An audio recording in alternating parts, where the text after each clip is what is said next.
Em nome do Pai, do Filho e do Espírito Santo. Amém. Consciência e liberdade. Então, nós queremos, neste vídeo, conversar um pouco sobre essa relação de consciência e liberdade. Como diz São Bento na sua regra, nós lidamos com seres humanos com temperamentos diferentes, seja dentro do sacramento do matrimônio, seja na vida religiosa, seja em paróquia, seja em que realidade for, como no emprego, por exemplo, aquele que é chefe, aquele que tem que se relacionar com pessoas, nós nos relacionamos com seres humanos, e os seres humanos são pessoas extremamente complexas. Porém, nós somos chamados a sempre zelar para lidar com seres humanos como pessoas que têm dignidade. Então essa é a base da moral. O ser humano é digno, ele por ser humano ele já tem a dignidade própria dele, e então não importa a sua condição, não importa a sua vida, nós devemos aprender a lidar com os seres humanos e tratá-los como pessoas dignas, como está em Gênesis 1, 26 e 7, imagem e semelhança de Deus, porém sem também cair na ingenuidade, saber também que são seres humanos pecadores. Então, aí encontrar um meio termo, que quando lidamos com seres de consciência e liberdade, nós estamos lidando com pessoas que têm as suas virtudes e também têm seus defeitos. E como eticamente nós devemos então lidar, conduzir seres humanos, sem violar-lhes a consciência, mas também sem sermos omissos. Então o ser humano ele tem essa consciência que na Sagrada Escritura vai ser o coração. Então Jesus em Mateus 15, 19 vai dizer: porque do coração é que procedem os maus intentos, homicídios, adultérios, imoralidades, roubos, falsas testemunhas, calúnias e blasfêmias. Então, como nós podemos lidar para saber conduzir esses seres humanos que pecam dessa forma toda? Primeiro, saber que é no recôndito do coração, é na profundeza do coração que esse ser humano decide por fazer isso ou fazer aquilo. Mas, como Jesus também lidou com Judas, nós também temos que lidar com os Judas da nossa vida, como também lidou com Pedro. E como que Jesus lidava? Ele respeitava a liberdade, como está em João 6, vós quereis ir embora também? Então, diante de pessoas que vão embora, Jesus não manipula a consciência, mas deixa-os na liberdade. Jesus, um de vós há de me trair. Ele fala isso por quê? Porque obviamente há um desejo de conversão da pessoa. Porém, ele não impede Judas e vai conduzindo até no jardim, é com um beijo que traz o Filho do Homem. Quer dizer, esse processo de lidar com seres de liberdade, é assim Jesus o fez. Então nós temos que considerar que a nossa missão é formar pessoas para que elas decidam pelo bem. Que se é do coração que brota o homicídio, se é do coração que brota o roubo, é do mesmo coração que vai brotar a virtude. Só que essa pessoa ela tem que assumir por si este caminho de virtude. São Paulo em Romanos 2, 14 e 15 vai dizer da consciência que nós temos no coração. Quando então os gentios, não tendo lei, quer dizer, aqueles que estão fora do povo de Israel, e no caso do cristianismo também, fazem naturalmente o que é prescrito pela lei, eles, não tendo lei, para si mesmos são lei, que é a lei natural. Eles mostram a obra da lei gravada em seus corações. Então, isto é o que nós chamamos de consciência. Então, não é um outro ser humano que grava, nós contribuímos para que no coração da pessoa essa lei seja gravada. Porém, quem grava é Deus, quem grava é o Espírito Santo. Por isso, o primado da graça. É por graça que vós sois salvos, conforme Efésios 2,8. Então, ou nós cremos que Deus é que vai fazer a obra, Mas nós torcermos, nós pegarmos a rosa e forçarmos ela a abrir, não é nossa missão fazer isso. E aqui São Paulo está falando não de cristãos nem de judeus, ele está falando de gentios, né? Então, essa lei gravada, essa lei natural, nós pressupomos em cada ser humano, dando disso testemunho de sua consciência. A sunesis, quer dizer, esse pensar convergente, quer dizer, esse pensar e repensar dentro do ser humano. E seus pensamentos que alternadamente se acusam ou defendem. Então, esse é o próprio ser humano. O critério decisivo, então como que então nós vamos ser omissos, vamos deixar cada um pela própria consciência, vamos deixar fazer o que quer? Não. O critério é o externo. O critério é a manifestação daquilo que está dentro do ser humano. Que conforme está em João 2, só Jesus conhece o ser humano por dentro. Então nós não. Então o critério é aquilo que vem para fora. Então é aquilo que se externaliza, aí sim nós vamos julgar. Então nós não vamos julgar a consciência nem a intenção da pessoa. Nós vamos julgar os seus atos. E a partir dos seus atos nós podemos até deduzir, mas nunca certeza plena do que está no coração da pessoa. Por isso que a igreja, ela não decreta que ninguém está no inferno, porque é impossível julgar. Julgamento é só com Deus. Então a nossa missão é ver aquilo que é o ato externo e a partir dali julgar o ser humano. Então em Ezequiel 18, versículo 4, depois no 20, eis que todas as almas são minhas. Então todas as almas são de Deus. Ninguém toma posse de ninguém. Como a alma do Pai, também a alma do Filho é minha. A alma que pecar, essa morrerá. Quem decreta isso? Deus. A alma que pecar, essa morrerá. O Filho não levará a iniquidade do Pai, nem o Pai a iniquidade do Filho. A justiça do justo ficará sobre ele, e a perversidade do perverso cairá sobre este. Quem planta colhe, conforme Gálatas 6, 7, 9. Então, é a pessoa que planta, é ela que vai colher. Então, o juízo pertence a Deus. Por isso, Jesus vai falar para não julgar. Mas o que ainda não vai ficar omisso? Repito, nós vamos julgar os atos das pessoas. E a partir deles nós vamos julgá-las. Nós estamos no ano de São José. São José é exemplo disso.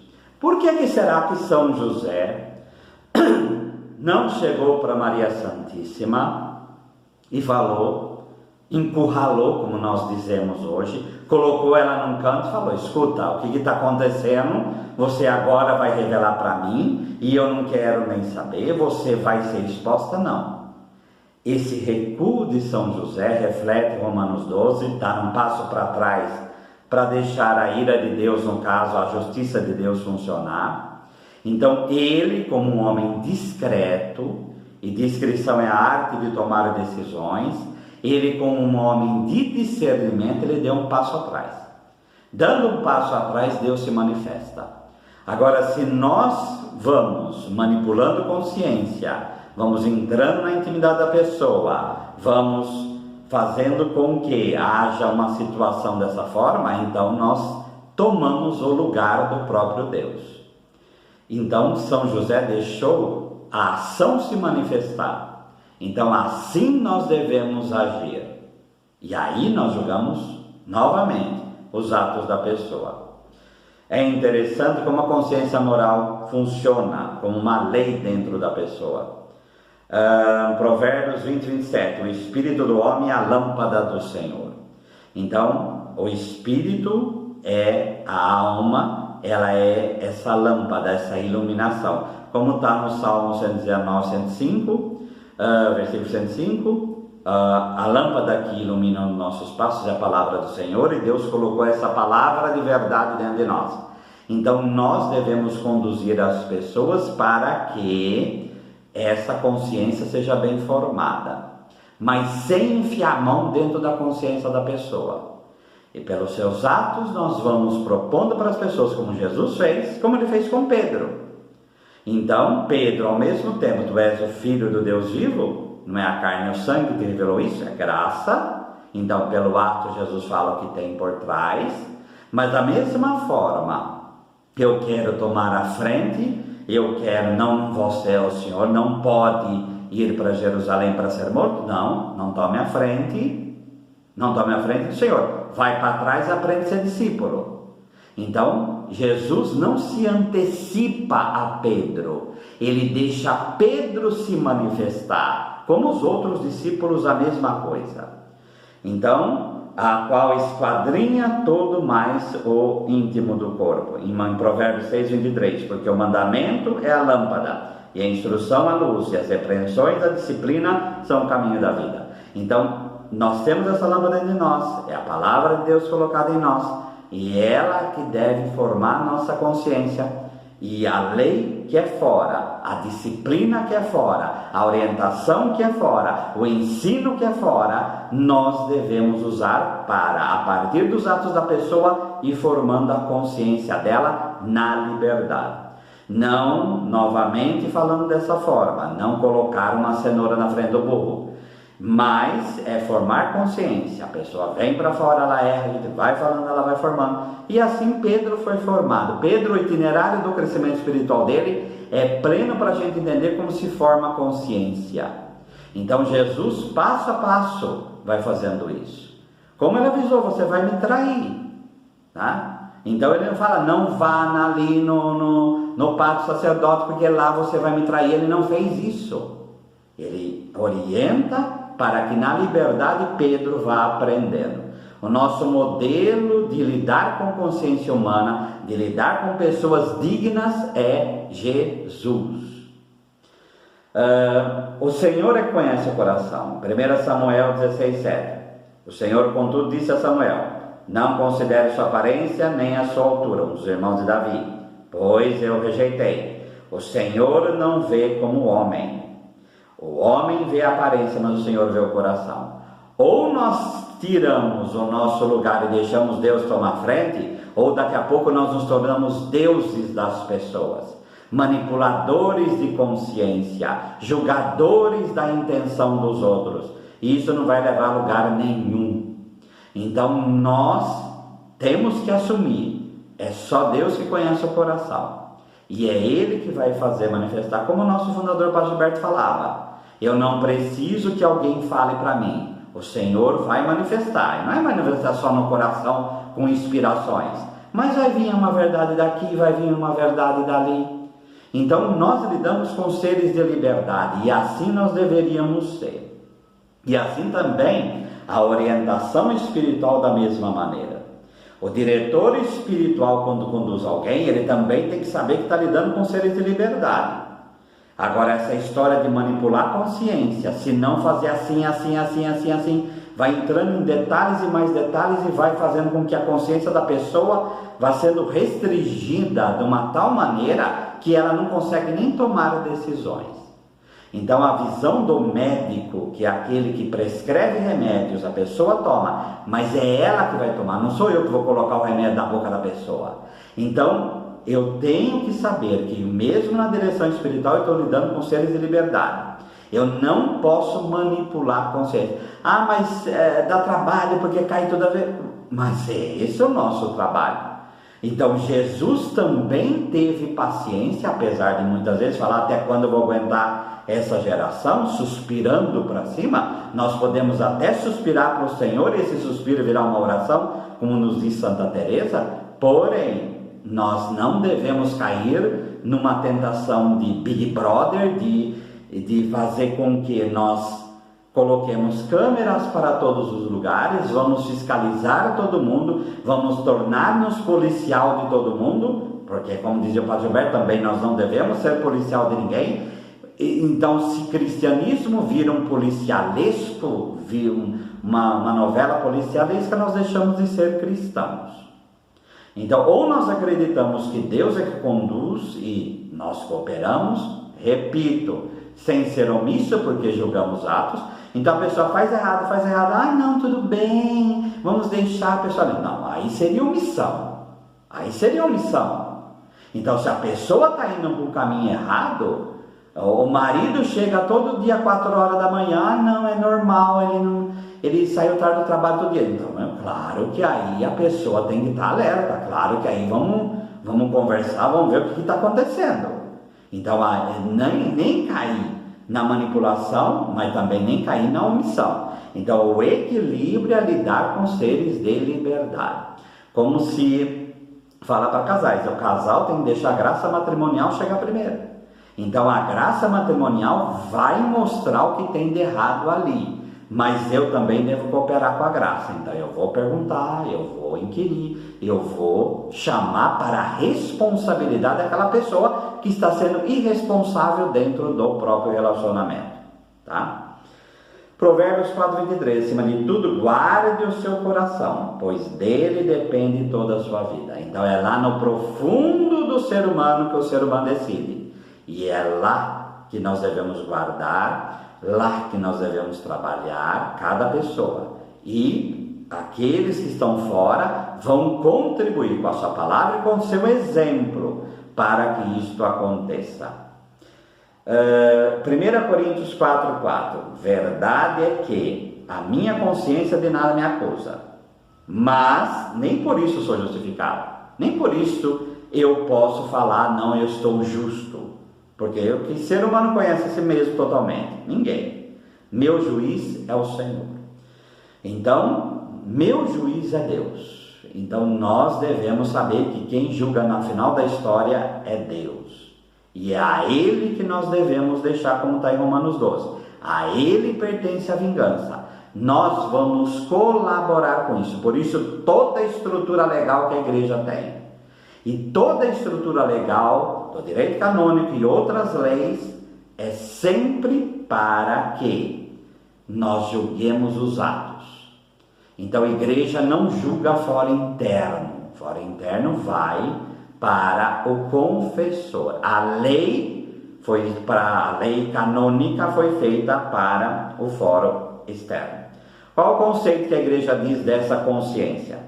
No mais profundo da consciência, Catecismo da Igreja Católica, 1676, o homem descobre uma lei que não se deu a si mesmo, mas a qual deve obedecer e cuja voz ressoa. Então, nós devemos lidar com consciências que muitas vezes são renitentes, muitas vezes são consciências dóceis, outras vezes são consciências perturbadas, então com várias consciências. Mas é Deus quem dá e nós devemos respeitar o que Deus fez. Mas a qual deve obedecer e cuja voz ressoa, quando necessário, aos ouvidos do seu coração, chamando sempre a amar e a fazer o bem e a evitar o mal. Então, um martelo da consciência, como vai dizer Santo Antônio de Pádua, quer dizer, esse martelo que Deus colocou dentro de nós, então ele vai sempre chamar para o bem. Claro, nós lidamos com psicopatas, nós lidamos com pessoas que não têm consciência nenhuma, e aí a lei foi feita para essas pessoas. A consciência é o núcleo secreto e a expressão mais linda, o sacrário do homem. E sacrário não se viola.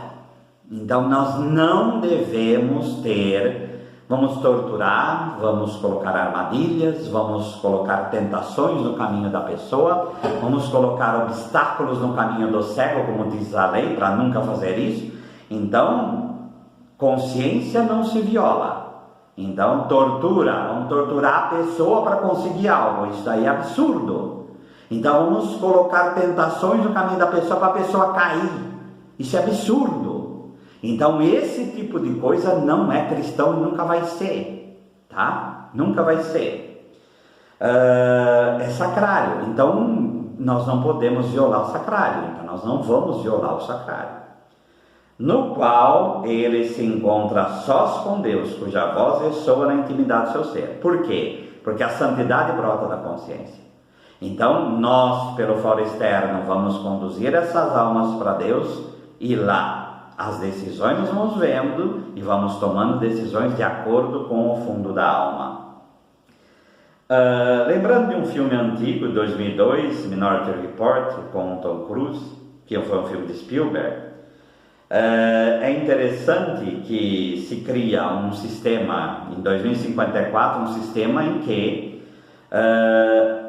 um sistema policial em que antes da pessoa cometer o crime, o pré-COG, já vai saber que aquela pessoa vai ser, então se prenderia aquela pessoa antes. Claro que o tema central do filme é o livre-arbítrio e o determinismo, quer dizer, isso é impossível. Então, isso seria contra a própria liberdade humana.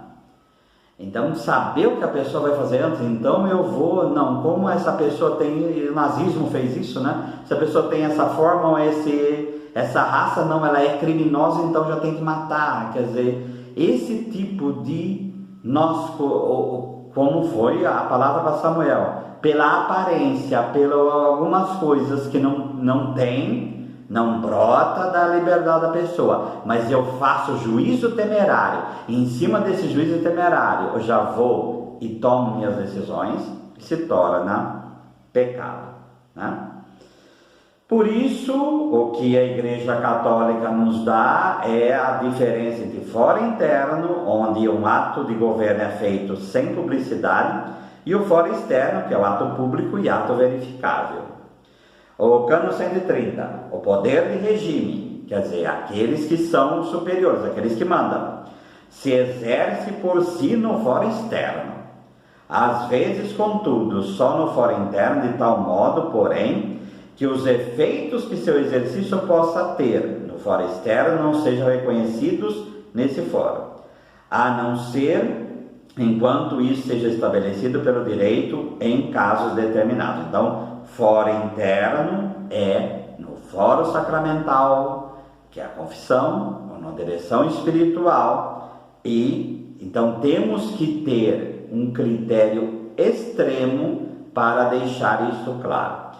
No dia 21 de junho de 2019, a Penitenciaria Apostólica deu um documento sobre exatamente isso.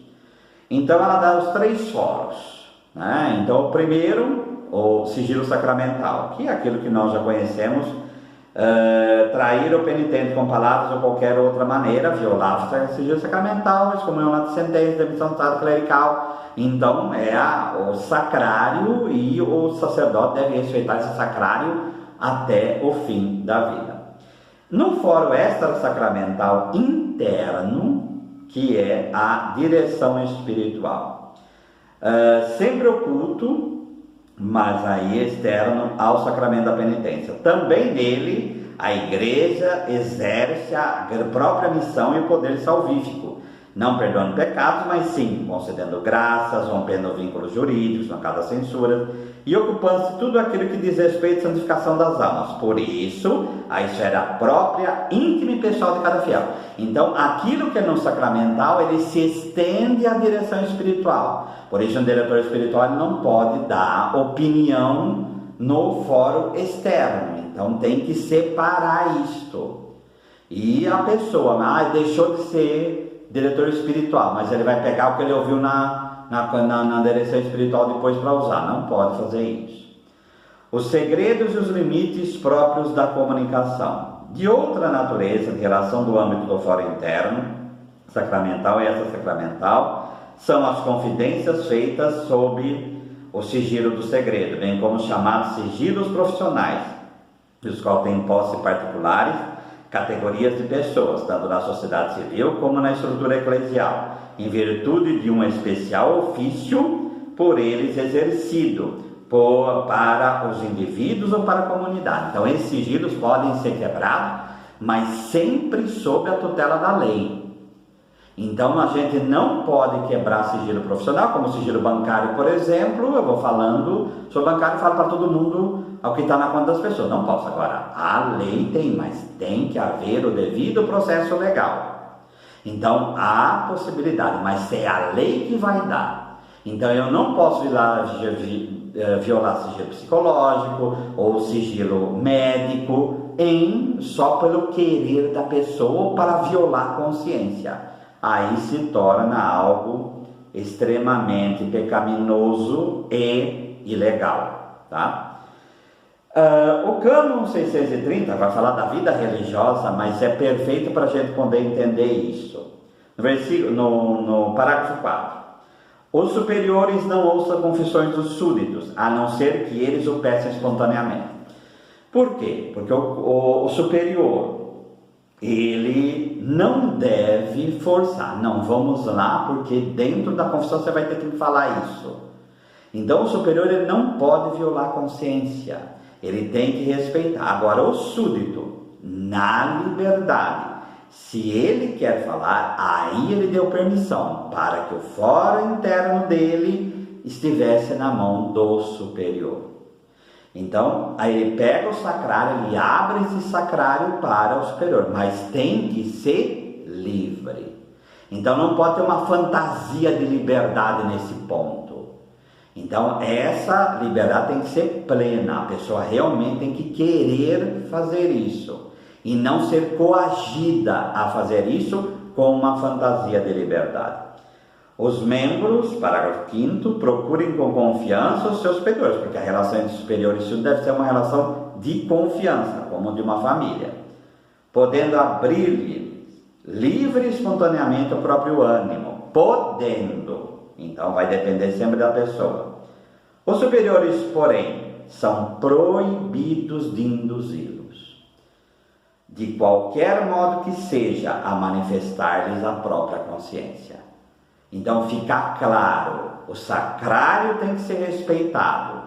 Então eu não posso com solicitações, não, você tem que me dizer isso, você tem que me manifestar isso. Então, esse sigilo deve ser respeitado. E o superior é proibido de induzir. Então, não é só diretamente, é induzir também, por outras vias. Aí eu não te promovo se você não me falar isso ou aquilo. Eu não te dou tal privilégio se você não me falar isso ou aquilo. Então, isso se torna violação de consciência. Peçamos ao Senhor que sejamos como Jesus, que teve a paciência para conduzir a formação dos seus discípulos na liberdade, sem violar a consciência, mas julgando sempre a partir dos atos. Aí sim eu vou julgar atos e não pessoas.